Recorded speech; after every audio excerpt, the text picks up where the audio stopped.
Thank you so very much, Daniela, for that kind introduction, and thank you to all of you really for coming today, because I thought there would be like 4 people, the speakers, and maybe 1 or 2 in the audience, because it's such nice weather outside and it's dinner time. So thank you so much. I promise I will try and entertain you, but if you think you're going to get any answers from this lecture, let me just disclose that probably not, but I'll give it a go. I have a couple of disclosures to make. Now, in my point of view, there are 3 major indications for giving fluids intravenously. One is for resuscitation, one is for replacement, and there's also maintenance fluids. But maintenance fluids I'm not going to discuss today because that's just a whole different chapter in itself. So for the purposes of today's talk, I'm just going to talk about resuscitation and replacement fluids. So the sorts of resuscitation replacement fluids that we normally use are crystalloids or colloids. You all know this. And they may be balanced or not balanced. And although we generally consider balanced solutions to be crystalloids, there are actually colloids that are balanced solutions as well. And the most commonly used solutions, as far as in my practice in any case, are normal saline. There are some balanced crystalloids such as plasmolite, Ringer's acetate, Ringer's lactate. Those are the most common balanced crystalloids that we use. And as far as colloids, we use albumin, both 5 and 20%. Some countries I know use gelatins. Light Hess is no longer available. Actually, Hess is not available at all in Europe anymore since 2022. Heavy Hess has also been disbanded. And as I mentioned before, colloids can also be balanced. So let me just ask you, what is the best fluid to use perioperatively? And I know that you've all come here to get this answer, but just let me ask you to just ponder about that for 5 minutes. And let me also suggest that the best fluid is the one that will allow you to maintain organ perfusion and homeostasis, whatever that fluid is. So, in today's lecture, I'm going to talk about the balanced crystalloids versus normal saline. I'm going to talk a little bit about the synthetic colloids, not too much because Hess or hydroxyethyl starch is no longer available. I'm going to talk a little bit about albumin, but I'm not going to talk about blood and blood products. Okay, so what do we have in terms of balanced solutions? Well, first, let us define what a balanced solution is. Usually, a balanced solution is defined as one that has a strong ion difference that is approximately equivalent to that is in the extracellular space. This is a little bit different from what you will see in vitro because once the solution gets into the body, it will be broken down to water and carbon dioxide. So the strong ion difference will be slightly less in vivo compared to ex vivo or in vitro. Some people will also define balanced solutions as those solutions having a normal chloride content. So there are 2 different definitions of balanced solutions. Now, this comes from Manu Malbrain's excellent review paper, and I would encourage you to read it if you want a really good overview on the sorts of solutions that are available. And you will see here on the left-hand side of the screen, these are all crystalloids, and here on the right-hand side of the screen, these are all colloids, and they are more or less all considered to be balanced, either from the point of view of chloride, so anything between, say, 98 and 105 in chloride would be considered a balanced solution, or you may also define it according to the in vivo SID. And one thing that will catch your eye here is that the crystalloids tend to have an in vivo strong ion difference that would fulfill that criteria of being a balanced solution, whereas the gelatins and starches, the colloids, will not fulfill that balanced criteria according to strong ion difference. However, they would tend to fulfill the criteria according to chloride, whereas the crystalloids, some of them do and some of them don't. So lots of different types of balanced solutions. What we know about these solutions is that kinetic studies in vitro and ex vivo demonstrate that balanced solutions tend to have less of a plasma expansion effect compared to normal saline. What is somewhat contradictory is that the volume of fluids that is required to restore a target mean arterial pressure in hemorrhagic shock models, and these are models in animals, is actually less when you use a balanced solution compared to normal saline. I'm not sure how to really reconcile those findings, but that's the literature that's available now. What we also know is that normal saline carries a significant chloride load, so 154 millimoles per liter of chloride. And we also know that that chloride load will potentially decrease renal perfusion, decrease renal blood flow, and cause acute kidney injury. We also know from large epidemiological studies, and this is a large database study from North America showing that calcium-free balanced crystalloids for replacement, so this is replacement only, during the day of surgery, and this is after major surgery, is not associated with mortality. However, it's associated with fewer morbidities. And this was all sorts of morbidities across the board, whether it be cardiovascular, infectious complications, and acute renal failure. We can also learn about the use of balanced solutions in the critically ill. And in this regard, there have been 4 very large studies published. The first of these was a split study. This was a New Zealand-Australian study, randomizing just over 2,000 ICU patients with any clinical indication for crystalloid. And the primary outcome was acute kidney injury, and there was no difference. The SMART study, a huge trial, 15,000 patients. This was done in the Vanderbilt Consortium in North America, randomizing patients to balanced fluids versus normal saline. The primary outcome was MAKE-30, major adverse kidney events at 30 days after ICU admission, no difference. The third large study was the BASICS trial. This is a huge trial in Brazil, nearly 12,000 patients, of which 50% were elective surgical patients, so highly relevant to our population. The primary outcome was 90-day mortality, no difference, and no difference in any of the pre-specified secondary outcomes. And finally, that PLUS study. This was an Australian study, one of those large ANZICS trials, randomizing 5,000 patients requiring fluid resuscitation. So this is not for replacement, this is resuscitation. 50% of the patients were surgical patients, so again, a population relevant to perioperative care. Again, no difference in 90-day mortality or any of the pre-specified secondary outcomes.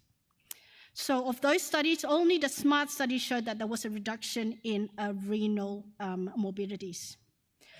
However, if you put all of those studies together in a systematic review and meta-analysis, using a Bayesian statistical analysis technique, the bottom line was that the use of balanced solutions was more consistent with a decrease in death. So it was the use of balanced solutions was positive. It was associated with less deaths, and except in the group of patients with traumatic brain injury, where the use of balanced solutions was clearly deleterious. So that is what we know about balanced crystalloids.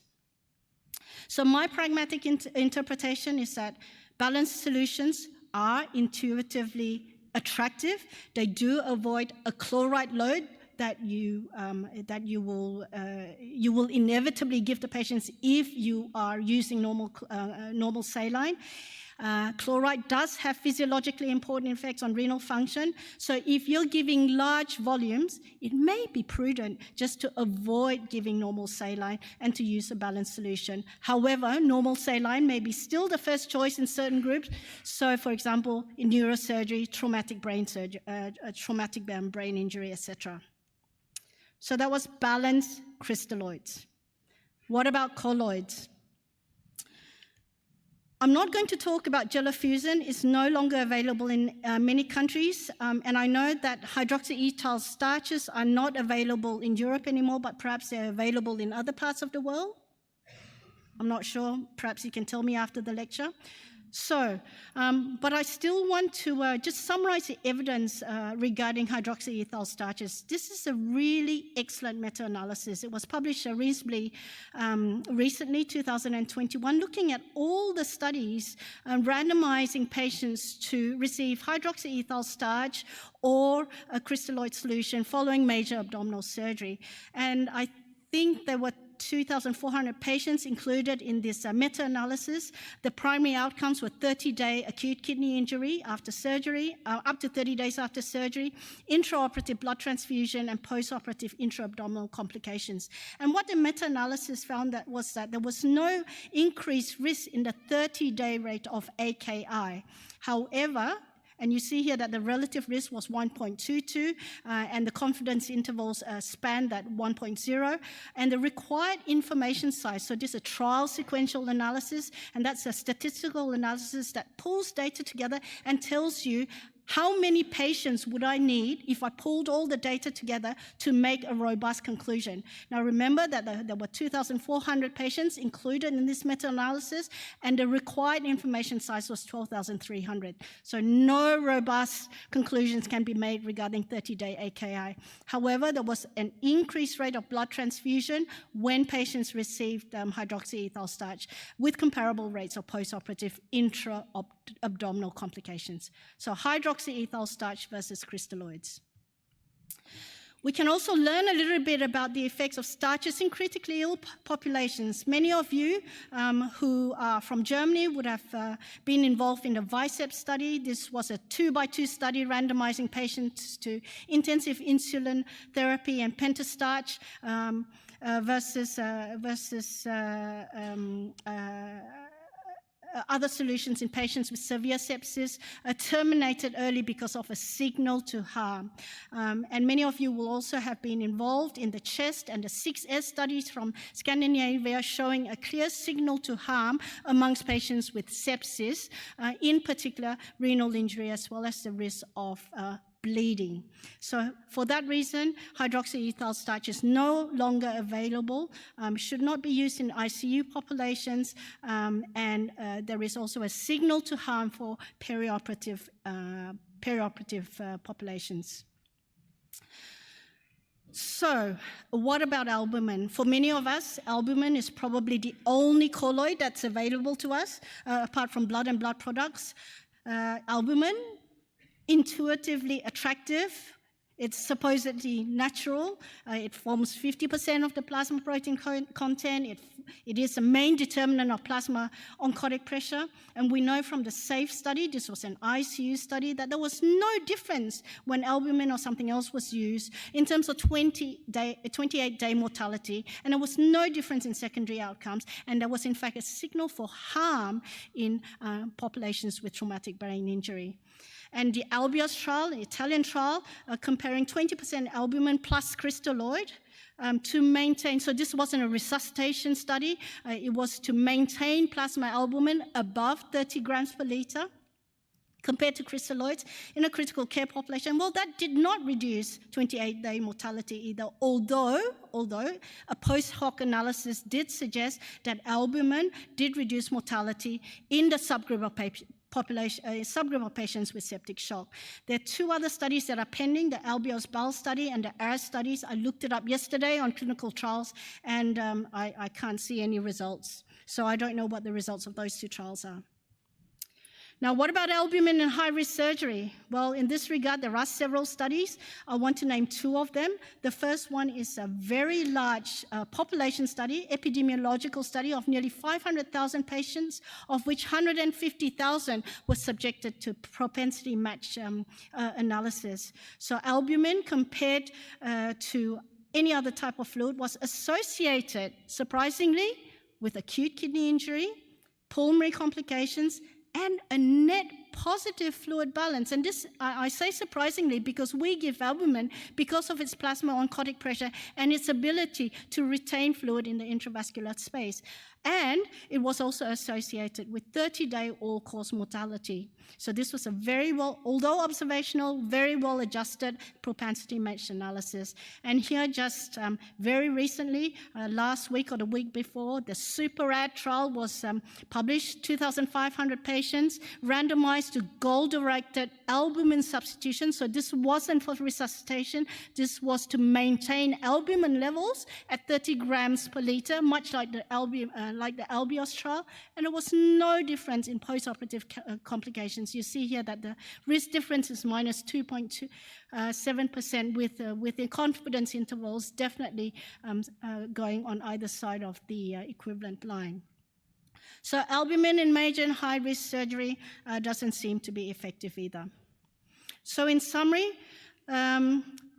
this is my pragmatic approach: avoid a chloride load. Physiological studies as well as patient studies show that chloride loads are deleterious.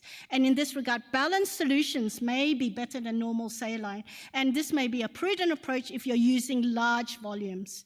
You would avoid HES, hydroxyethyl starches. In many countries, it's no longer available. But for those of you who are still using starches, just remember that it does cause harm in specific ICU populations, should not be used in those populations, and even in perioperative care, strong signal to harm.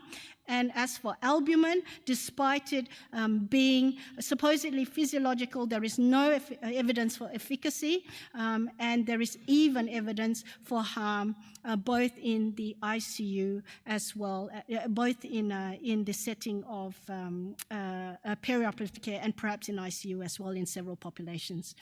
Thank you very much.